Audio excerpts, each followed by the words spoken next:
بسم الله الرحمن الرحیم. السلام علیکم ورحمۃ اللہ وبرکاتہ. ناظرین و سامعین، زم قاضی اسامه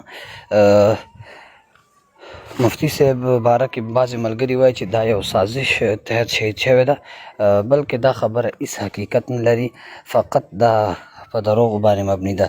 بلکې د مفتی صاحب سره دا کومه واقعه شوې ده دا یو اتفاقي حادثه ده.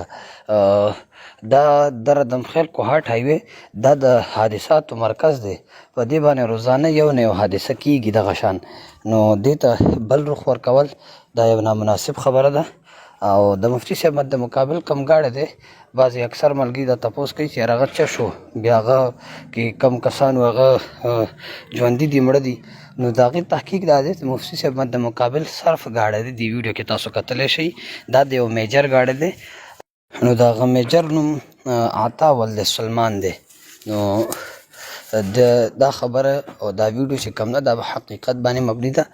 څومره ملګري دي دې خبرې ته د غلط رخ مه ورکوئ.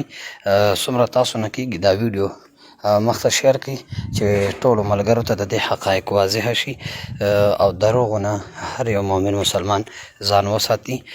ډېره مننه کوم. ستاسو ورور قاضي اسامه، والسلام.